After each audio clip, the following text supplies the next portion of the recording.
J'ai eu un message. Donc, la plupart des pensées qui nous traversent proviennent, nous avons des pensées personnelles qui traversent notre mental.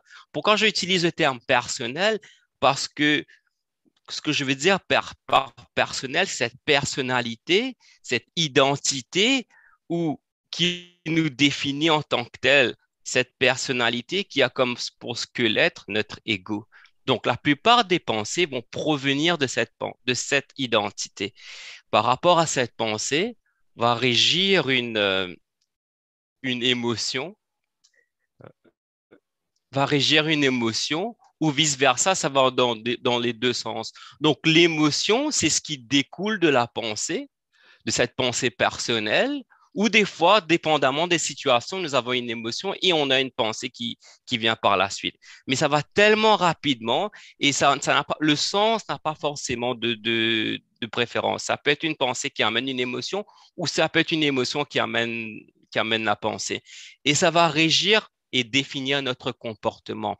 Donc, ce qui se passe, c'est lorsque nous sommes dans le moment présent, nous sommes vraiment là en ce moment, lorsque je suis vraiment là, dans la présence du moment, mon mental, il va très souvent être dans l'anticipation et dans la perception des choses.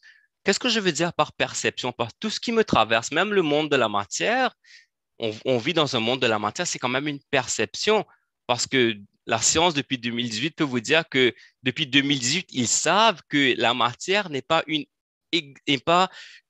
réalité finie au fait, parce qu'il y a bien plus que la matière. Mais nous voyons seulement nous vivons dans un monde de perception.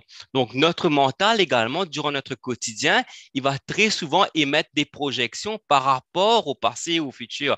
Parce que dès que nous sommes dans notre mental, nous sommes soit dans le passé ou soit dans le futur et nous sommes avec nos pensées. Donc, lorsqu'un événement se produit, il intervient comme une pensée qui est la cause et l'émotion comme le résultat qui va définir notre comportement. Mais très souvent, comme j'ai dit, cette pensée, elle est en relation avec notre identité, l'identité que nous pensons être. Nous identifions à notre personnalité et cette personnalité est en relation avec notre mental.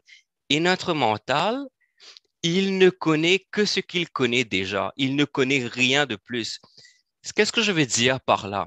Ce que je veux dire, c'est que depuis que depuis tout petit, mon mental, c'est comme un sac de recyclage qui collecte chaque information et il met dans ce sac. Donc, tout ce qu'il connaît déjà et tout ce qu'il a vécu est dans le sac.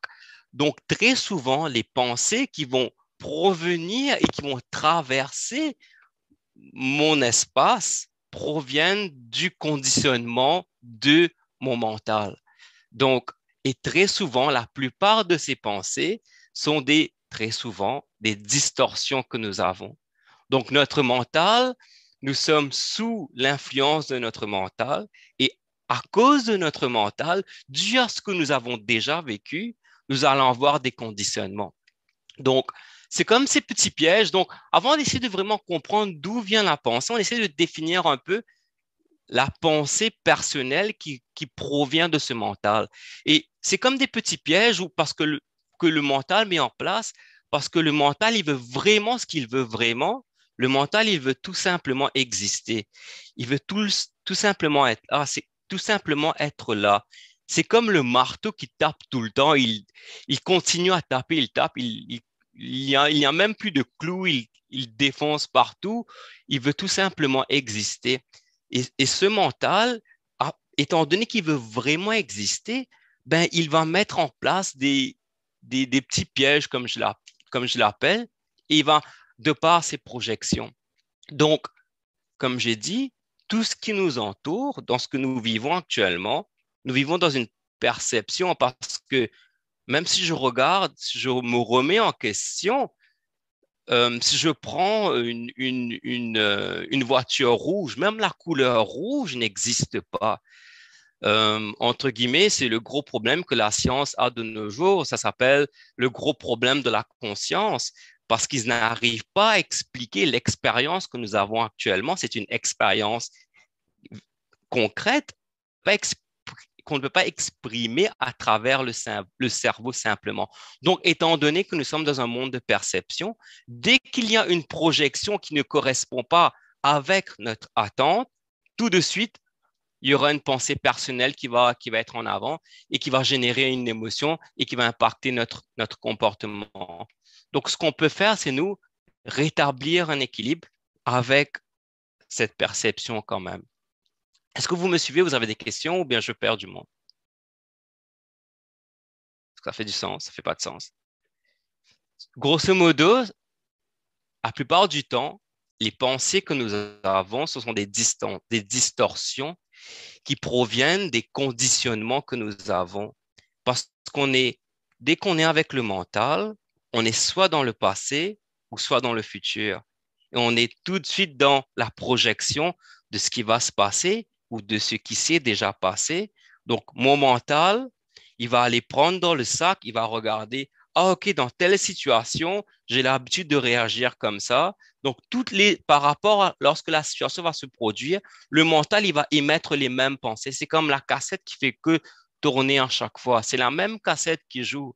Donc, nous avons le choix de reconnaître ces pensées. Et dès qu'on reconnaît cette pensée, ben, on arrive à voir la pensée pour ce qu'elle est. On arrive à voir vraiment ce qu'est concrètement une pensée. Et si cette pensée, elle provient simplement d'un conditionnement que nous avons, ben cette pensée est une distorsion. C'est une pensée qui est illusoire, au fait, qui n'a pas lieu d'être. Je vais donner un exemple. Par exemple, parmi les distorsions de notre mental que notre mental met en place, très souvent, on peut avoir des abstractions sélectives comme il y a un anniversaire qui est raté parce que peut-être on a quelqu'un qu'on voulait qui vienne mais qui n'est pas venu. Ben, tout de suite, ben, le mental, il va mettre la distorsion qui n'est pas une réalité de la situation, mais qu'il va tout de suite émettre un jugement. Dès qu'on est dans le jugement, dès qu'on n'est pas dans l'acceptation de ce qui est, on est tout de suite avec le mental et on n'est pas dans le lâcher-prise. Donc, on retient à conclusion rapidement. Ou même si, par exemple, une autre distorsion de notre mental, c'est que très souvent, si une personne ne nous parle pas pour X, Y, Z raison, on va être comme, ah, cette personne ne m'aime pas, ou ah, cette personne m'a ignoré, ah, c'est comme ci, ah, c'est comme ça. Donc, je suis tout de suite avec mon mental qui est tout de suite dans une émission d'un jugement et qui va tirer conclusion des conclusions hâtives de ce que les choses sont réellement. Ou il y a d'autres d'autres situations, d'autres distorsions comme la minimisation, l'exagération ou la surgénéralisation. Ce qu'on doit vraiment reconnaître, c'est que nous avons grosso modo deux types de pensées. Les pensées qui proviennent de nos conditionnements, la pensée qui provient des conditionnements dus à notre mental, et il y a une pensée qui vraiment provient de cet espace de conscience que nous sommes. Donc, si, on est tous on est tous cette conscience, mais de par notre identification, très souvent, nous nous perdons sous l'emprise du mental et nous nous restreignons à notre personnalité et nous oublions la profondeur que nous sommes et cette conscience. Donc, tout provient vraiment de cette conscience. Même le mental, il provient de cette conscience. Donc, le mental, il provient de cette conscience. Le mental, leur conscience émet des pensées. Donc, mais il y a une différence entre la pensée qui provient de notre mental et la pensée qui provient de notre conscience que nous sommes. On va essayer de vraiment comprendre grosso modo qu'est-ce qui distingue une pensée qui provient de mon mental inférieur. Qu'est-ce que je veux dire par mon mental inférieur? Je fais référence à mon ego, à ma personnalité, et cette pensée clarificatrice qui provient vraiment de cette lumière, de cette profondeur que je suis. Parce que comme j'ai dit de manière conceptuelle, très conceptuelle, une pensée, on va tendance à croire, oui, pas tendance. Une pensée, on va se dire, c'est un neurone quand même les scientifiques, ils ouvrent le cerveau, ils voient tout simplement qu'il y a une interaction entre le neurone A et le neurone B ou le neurone C. Mais cette interaction qui se passe au niveau du cerveau n'arrive pas à expliquer l'expérience que nous vivons, l'expérience que nous vivons lorsque nous prenons une bière avec un ami, l'expérience que nous vivons dans notre quotidien. Il y a eu un décalage en cette perspective objective expliquée par les neurones et l'expérience subjective que nous vivons actuellement.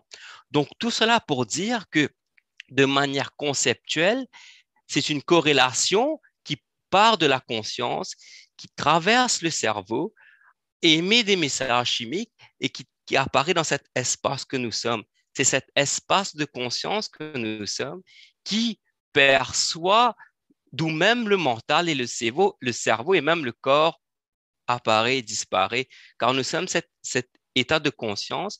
Comme je veux dire, je donne l'exemple. Si on prend une télévision ou on prend un laptop ou on prend même notre téléphone, l'écran, c'est cet état de conscience que nous sommes. Et l'image qui apparaît sur l'écran, ben, cette image, c'est cette personnalité, c'est ce cerveau. Tout apparaît, c'est notre histoire qui apparaît. Le monde de la matière apparaît sur l'image, mais lorsque l'image s'en va, la conscience, cet état d'être qui reste, c'est ce que vous êtes réellement. Lorsque vous méditez, vous fermez les yeux, vous êtes relâché et détendu, la pensée, elle arrive tout simplement, elle s'en va, vous entendez des sons autour de vous, tout son, c'est une perception. Donc, nous vivons très souvent dans un monde de perception, mais lorsque nous ramenons à cet état d'être, nous sommes à la source qui accueille que chaque pensée traverse, que chaque émotion traverse, et on est l'observateur qui observe simplement. Vous avez des questions, grosso modo?